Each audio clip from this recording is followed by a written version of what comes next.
Welcome to another episode of Estate Planning Nightmares and How to Avoid Them. This is the show which highlights the importance of estate planning and why everyone needs to do it. And then again, of course, the unfortunate consequences of what happens far too often when people have not planned. I'm your host, John Braddock, author of Click Here When I Die, and the founder of My Life and Wishes, the Legacy Vault, an online planning and document storage solution created to make things easier for those you love. As you know, on this show, I love having conversations with really cool people. Some are attorneys and others from different professions, but they all have one thing in common. They're passionate about helping others. Sometimes my guests have interesting hobbies or other things that they do when they're not lawyering or doing their normal day job. And that being said, I've got a great one for you today, folks. I'm thrilled to have with me as my guest, attorney and all-around fun guy, John Palley. Let me tell you a little bit about John. John is a California probate and estate attorney and has been doing this important work since 1994. He's a graduate of Sonoma State University with a degree in international business and earned his law degree at the University of Pacific McGeorge School of Law. John is of counsel to the law firm of CunninghamLegal with offices all throughout California. Through the years, John has participated in every professional organization you can think of available to estate planning attorneys. The American Bar Association Estate Planning Section, the California State Bar Trust and Estate Section, Sacramento County Estate Planning Council, Sacramento Planned Giving Forum, and many, many others. John has also taught estate and probate classes through UC Davis Extension and the National Business Institute, among others. He also was the in-print probate estate expert for the Sacramento Bee newspaper in 2010. He is a certified specialist in estate planning, trust, and probate law as deemed by the State Bar of California Board of Legal Specializations, and assists clients in the area of estate planning, probate, real estate, and law taxes, and services his clients with their legal needs all throughout the state of California. Lastly, while John works as a California attorney, by day, he works, and some nights and weekends, as a stadium usher at Allegiant Stadium in Las Vegas, Nevada, where he and his wife, Kathleen, make their home. John and Kathleen have two college-age children working toward their undergraduate degrees. John is a proud member of the Las Vegas Rotary Club. Hey, welcome, John. Hey, John, thanks for having me today. I appreciate it. Oh, it's my pleasure. My pleasure. How are things out in the Las Vegas area today? Well, you won't believe it, but it's actually warming up. So here in the desert, we are gearing up for the summer. Outstanding. Outstanding. Yeah. We're doing the same down here in Arizona. So for those listening to this some point in the future, it is the 19th of April, 2024. And we in Arizona, as our good neighbors in Nevada, are coming into their favorite time of year, which is called hydrate or die. Very true. Very true. Oh, awesome. Well, I'm so happy to have you, John. Hey, as our audience knows, I love talking about people's passion, the why behind why people do what they do. Some people don't have a why, they just have a job and they go do it, right? But the people I love chatting with are people who have a why. And so I wanted to know, 30 years ago, why did you choose estate law, out of all the other areas of law you could practice? Well, in all seriousness, John, what I've always told people when they ask me what they should specialize in law school, or what they have a passion for, I usually am honest and I say, you'll probably learn to love whatever you get a job in. And that's probably true for a lot of people. In my case, actually, both my parents were attorneys, and they both did a lot of estate planning. They were a little bit more general practitioners back in the day, and that's sort of what I knew.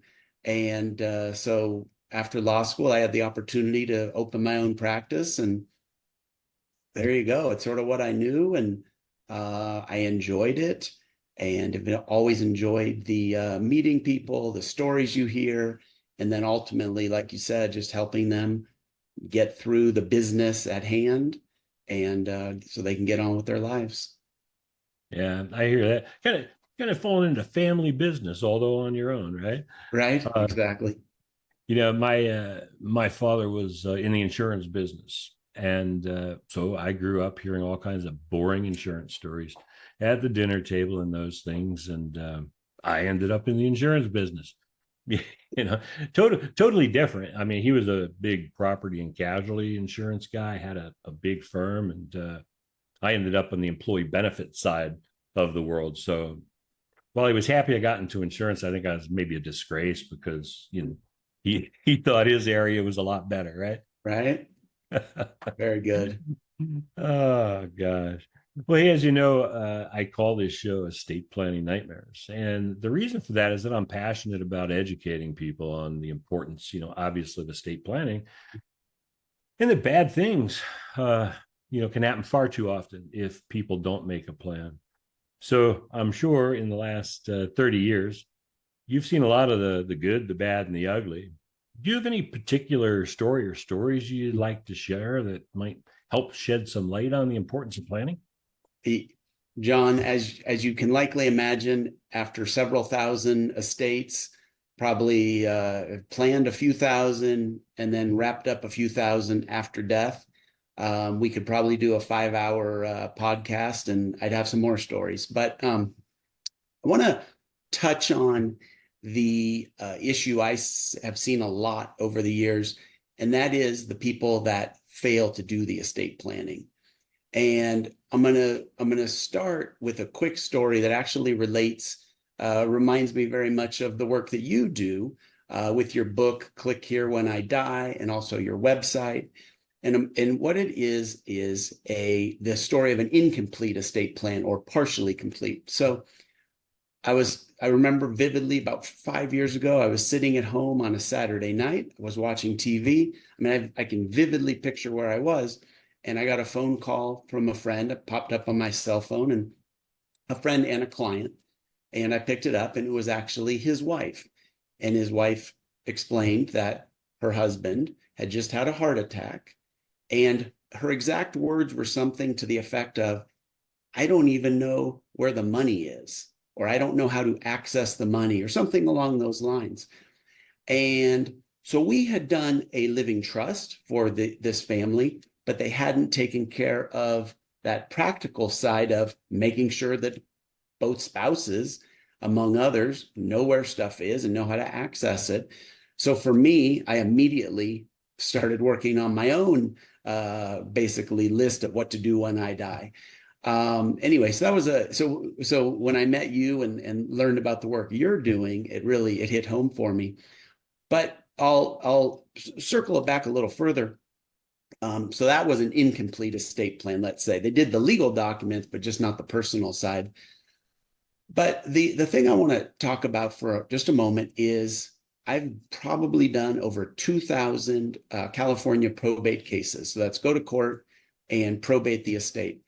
And I don't have the exact number, but I would bet that 75% of those people had no wills, no trust, no nothing. And the problem is, and I've seen this multiple times, is money can go to people, first of all, that you didn't intend for it to go to, and sometimes people you didn't even know, or people you didn't even like. And so I can think of several different cases in California law. Your what they call half-bloods siblings are treated exactly the same as your sibling that you grew up with and shared a bedroom with and all of that. So let's say mom or dad had another family. Maybe you didn't even know about them. I have seen it where those children could end up inheriting from you because they're all siblings, whether they're half-bloods, as the law says, or that you've never met, or the one that you shared the bedroom with growing up. And to me, that kind of thing is, I think for most people, that's not what their intent is. So even just doing a simple will would prevent, that kind of thing. Wow. Yeah, it's amazing. And I'm sure, as you've heard many of the episodes, do it yourself failures, other people not properly updating or completing a trust and leaving money to, disinherited children, or at least who they thought had been disinherited. And so, it's like, everyone has an estate plan, right? Those who have actually formalized it and done it with an attorney, and those who haven't done a thing and have no will. Their estate plan is the state in which they live in, right? Because the state's going to make all the decisions. And I don't know, for most of the listeners, if you're anything like me, the last thing you want is the government making decisions for you. Yeah. Yeah. Most people have, specific plans and they want it done right. But something else you just said reminded me, and I won't name the name, but there's a large online organization.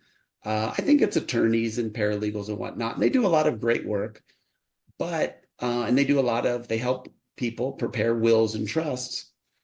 And part of the problem is they are not there in the room when you sign the documents. So their documents might be perfect, but the person has to actually execute the documents correctly.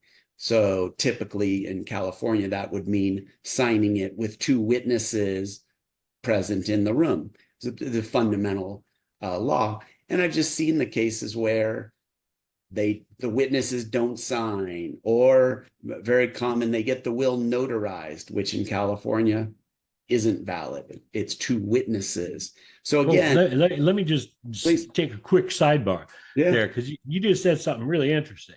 So in California, I want to draft up my own will or have an attorney do it.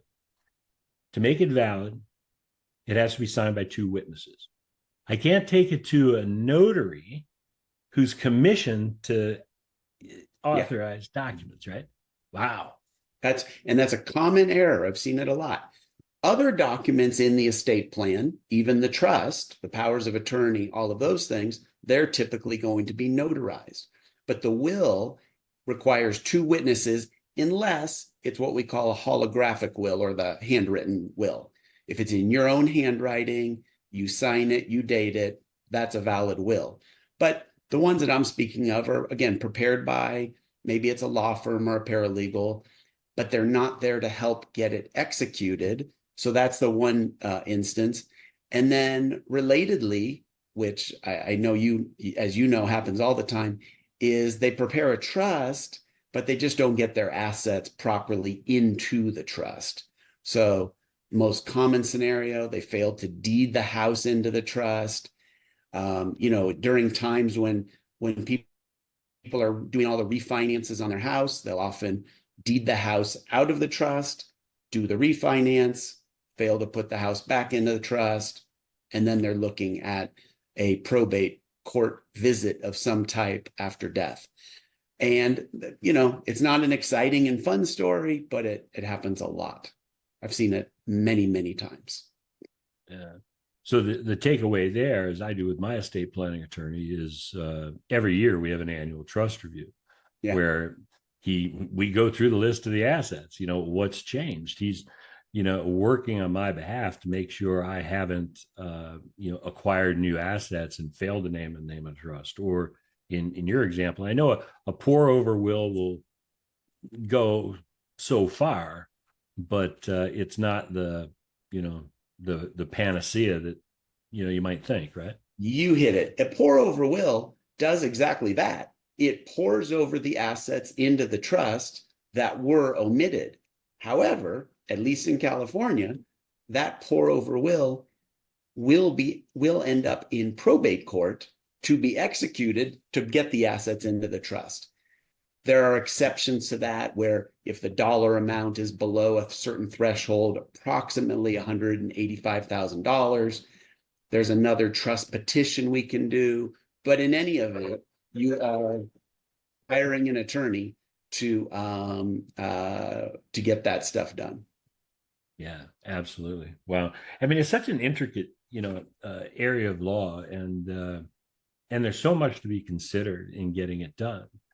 But at the same time, while some people might think it's expensive because it might cost $3,000 to $5,000, depending on where they are, to have it done, to preserve those assets, transfer wealth, and above all, keep the family out of court, Yeah. because the expense of going through probate for a year to 2 years is going to far exceed the amount to create the document in the first place. Yeah, no question. And even people that say, oh, we don't really have a lot of assets, you could have a modest estate. Maybe it's a $300,000 house. Well, in California, there's a lot of houses worth, well above that. But let's just say $300,000. And you have, even if there were no other assets, just the cost of probate, the dollar cost, that is, between the attorney's fees and court costs, is going to be over $10,000. As you said, you can easily get a trust done for significantly less than that. Not to mention let's call it a year minimum in most counties in California. Again, every state's a little different. Certainly, I have heard there are some states that are very efficient with their probates. California has great sunshine and a lot of other great things, but efficient probate court process is not one of them, unfortunately. So making sure the assets are in the trust is key. But the other thing that I think a lot of people discount or don't think about is what happens if you're alive and you're just not able to handle your affairs. Well, you could have all the payable on death beneficiary designations you want. That doesn't apply if you're laying in a hospital bed alive, but unable to handle your affairs. And so that's where that living trust would come into play, to make it easy for your family to take care of you, or loved one, or whoever it is, your trusted person, to take care of you, make sure your bills are paid and all of that. Oh yeah, I mean, incapacity is something that so many people don't think about, Mm-hmm. and and not having all the proper forms in place, POAs and such. Like you say, a spouse might not be able to access certain funds.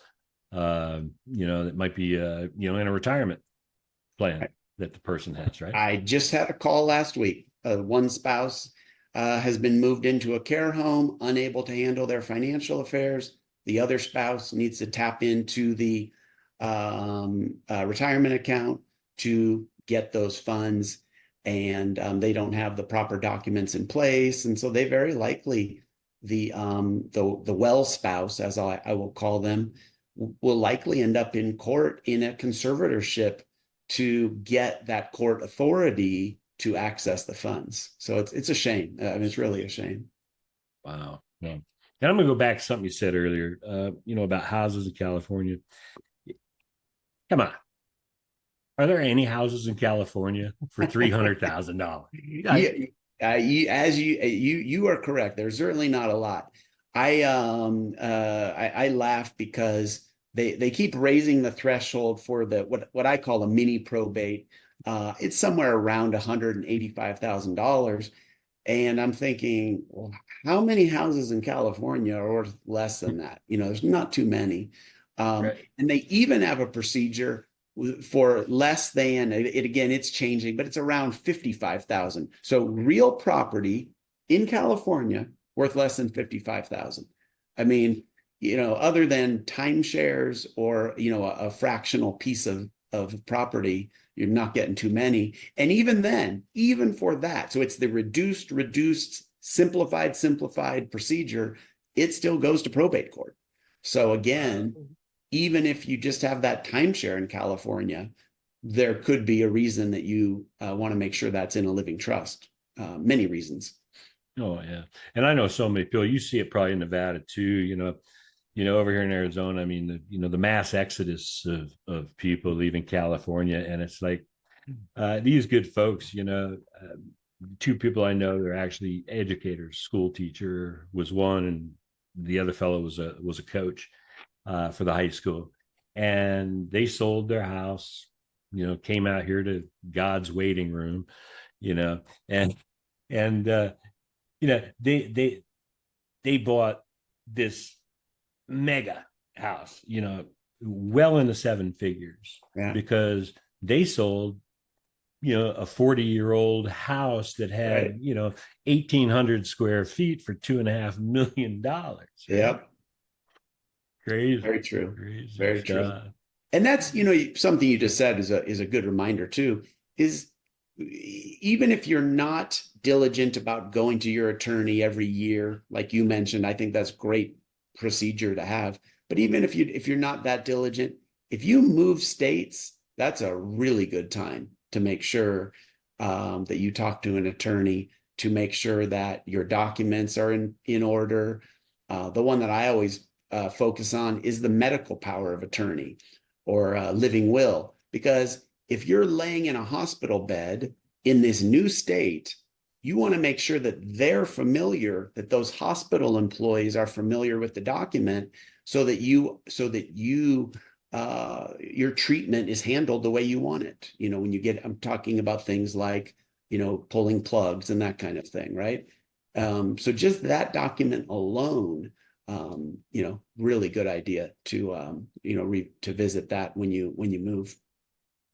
Yeah, so important. And going back to what you said at the beginning with the incomplete estate plans, right? Even if a person has the proper documentation, what I tell people, and I'm not pitching my platform, folks. So what I tell people is, look, we can have all the forms in place and transfer the wealth, preserve the assets, and keep family out of court. But the family still has a lot of heavy lifting to do on the back end. All the digital identities, where are the credit cards, where are all the bank accounts located? Where do you keep, where are you keeping all the proof of ownership documents? Are they in a safe deposit box? Are they in your, home office desk drawer? And to help family avoid that massive scavenger hunt for information, because I've lived through it. It's time consuming. It's frustrating. There's added anxiety and stress, not to mention the time and expense that it takes to go through that process. So the missing piece to a complete estate plan is people having all this stuff at least written down and listed for family, so it make it easier, create a roadmap for them, right? That's 100%. And something to think about along those lines is even stuff that you might not consider. So I've used this example before. When my mother passed away, one of her hotel rewards accounts had hundreds of thousands of points. Well, she cherished those more than the dollar value that they were worth. And if I wasn't able to salvage that value, I think she would have been rolling over in her grave. Because again, people overvalue or maybe unfairly value certain things. And I have found that those frequent traveler programs, among other things, people cherish those things. There's a lot of value there.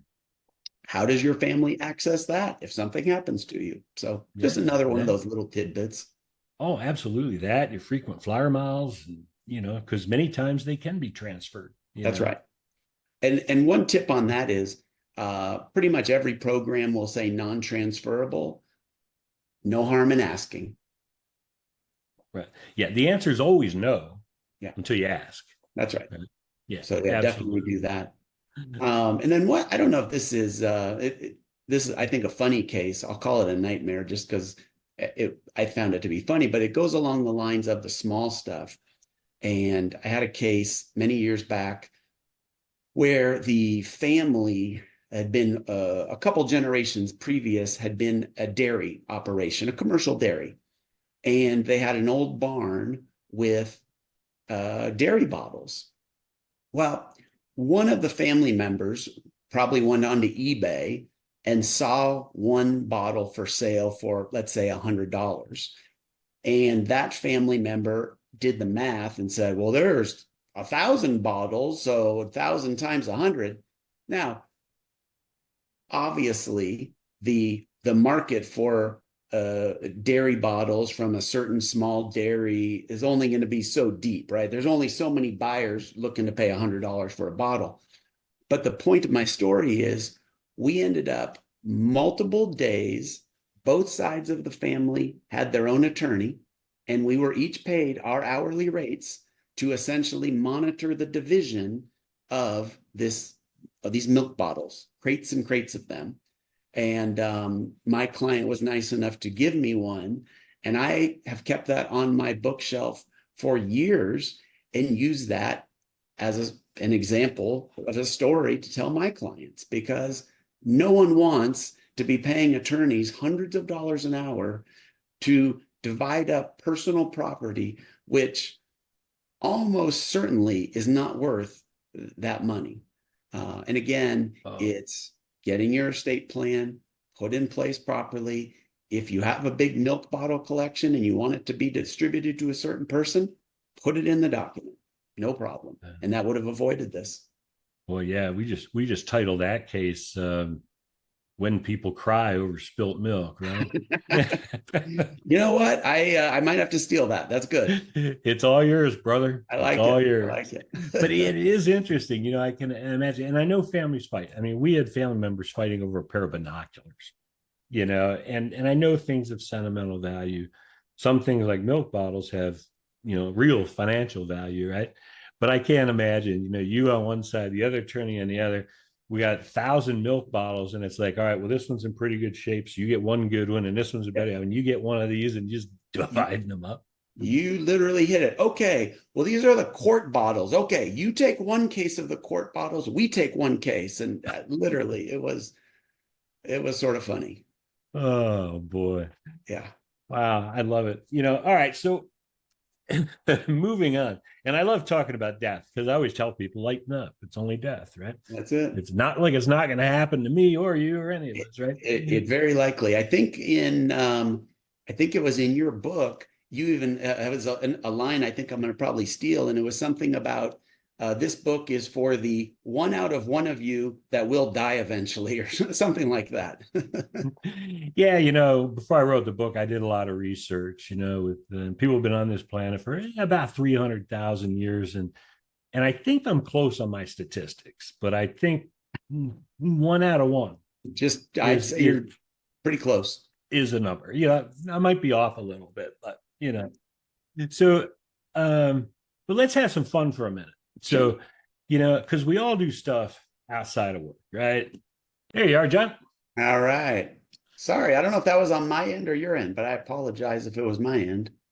That's all right. Depending on how long that pause was, it will either be edited out or our listeners will just be in suspense. Well, I smiled the whole time. So, you know, either way. Excellent. Did you hear my question? You better re-ask it. I don't think I did. Yeah. So here's the thing. Everyone loves doing things when they're not doing their normal things that pay the bills and whatnot. Yeah. And when I was going through your bio, you know, you indicated doing some ushering at the brand new Legion Stadium, home of the Raiders. Super Bowl was there this year. So tell me about that. I think it'd be interesting. And then I really want to know if the hot dogs are any good up there. Well, I can't tell you about the hot dogs because as an employee, we are not allowed to eat the stadium food, if you can believe that. So we have a break room, and it's free. And I always say it's the best free meal I will have that day. So it's but in all seriousness, we moved to Vegas 3 years ago. And one of the times we were on the plane coming down to look at some houses when I met a guy, and he had just moved from California, and he was working in casino surveillance part-time. He was a retired school superintendent. And I said, wow, that sounds sort of fun. And so I applied for a couple of jobs, didn't even get a call back or anything. And that's when I realized that my experience and the experience needed for a lot of these customer service jobs didn't totally line up. So I kept looking, and I saw Allegiant Stadium was hiring. I remembered back as a kid, we used to go to UCLA basketball games, and our usher, whose name I just don't remember, was an attorney in Encino. I always remember that. He was an attorney in Encino during the day, and he was a UCLA stadium usher at night. Super nice guy. So in the back of my mind, I always knew that was a possible move I could make. So I applied. In fact, we hadn't even moved yet. I interviewed via Zoom, and basically the minute we got to Vegas, I went to training and started working events. I do like to joke a little bit about it. After one event, I moved to supervisor, so I feel like they really saw potential in me. And then after about 6 months, I became a manager, and I typically manage 50 to 60 ushers at each game or concert at the stadium. You mentioned the Super Bowl. That day, I think my team had over 100 people on it, so it was pretty fun. And I will just say, I'm usually on the west side, VIP or premium space. So, come say hello when you're in Vegas. But it's just a great job. No, it does not pay as much as the day job, but I've met all kinds of interesting people. We have visitors, obviously, from around the world that come to Allegiant Stadium. I have coworkers with every imaginable background you can think of. And it's been fabulous. I've suggested it to many friends, a few of my friends. In fact, one of my California attorney friends who also lives in Las Vegas, he also works as an usher over there.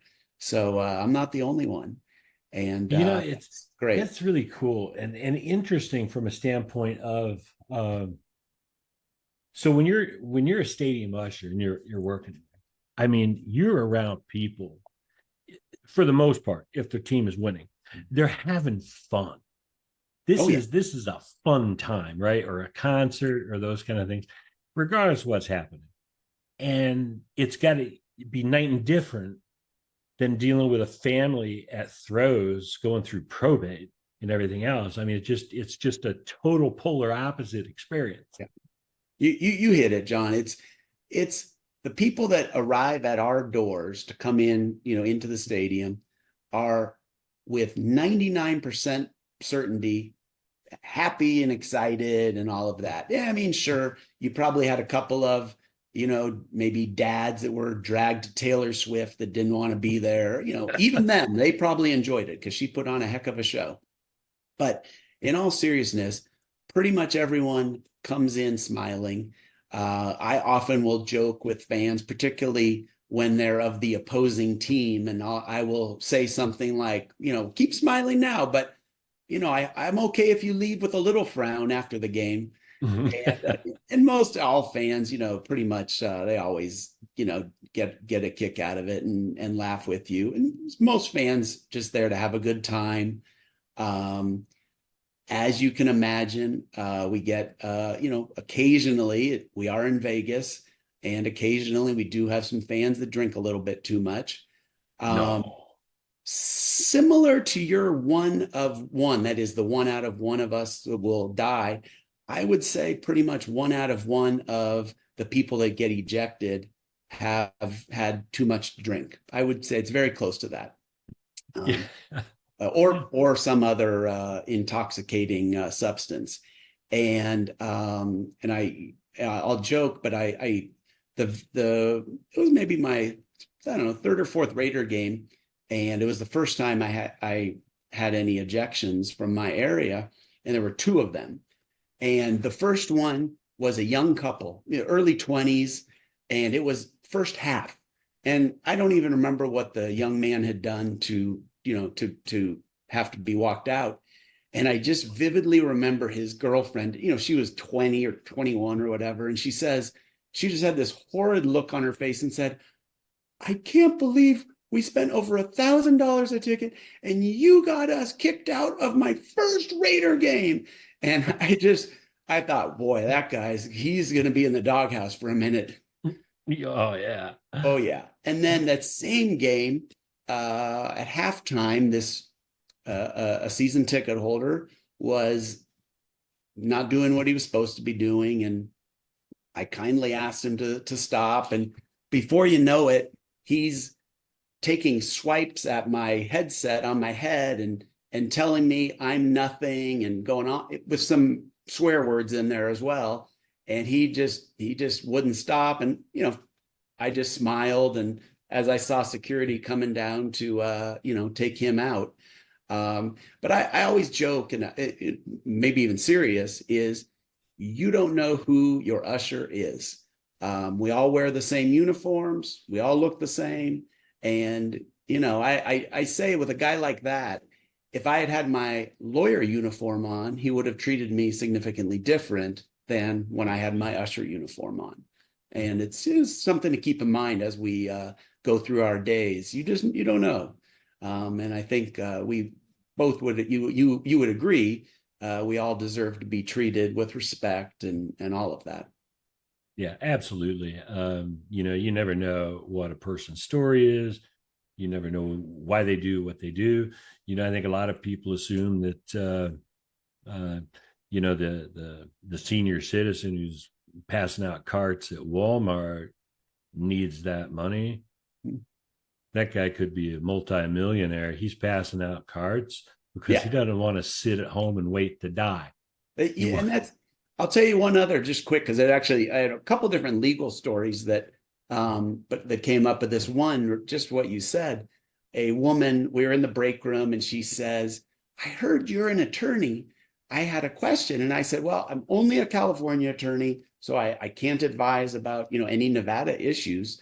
And she said, and she said it's something about a will. And I said, well, you can ask and I can give you general information. And well, it wasn't about a will. She had a question about gifting because she was worried that her estate was too big. So she's there making $12.50 an hour at the stadium. And, like me, she's just doing it for fun. And so you just don't know, you don't know what's going on. Yeah. Well, I just say, my simple life advice to people is be nice, be a nice human being. There you go. Be a good person, Hey, John, this has truly been awesome. It's always so much fun to connect with you and have a conversation. Finally, before we zip out here today, how can our listeners reach out to you if they have a specific question, need help with estate planning matters, or if they want to consider doing some ushering in their hometown? Totally. I love talking about both of those. So we can talk about California estate and probate matters, or if you want to talk about ushering, we can do that.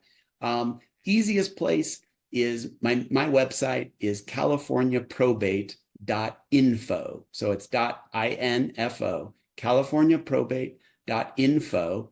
And then I'll also say, and this would be more on the personal side, my wife and I just recently started a travel website. It's wanderingpals.com, and that is PALZ.com at the end. So wanderingpals.com, more on the personal side. But between the two, californiaprobate.info, wanderingpals.com, I would love to hear from some listeners. Absolutely. And folks, I'm going to post in the show notes those two websites so you can reach out to John. And hey, John, this has been fun, man. I can't thank you enough for joining me today, sharing with our audience a bit about you, your legal experience, your personal life. So I've really enjoyed our time, and I'm grateful for that. So thank you. Well, I thank you for having this platform and having me on as a guest, John. It's been fun. It's my pleasure. And a big thanks to all of you, our audience, for joining us again. Again, please feel free to reach out to John. His contact information will be in the show notes. And as always, my good friends, your life is your legacy. So plan ahead and make it a great day.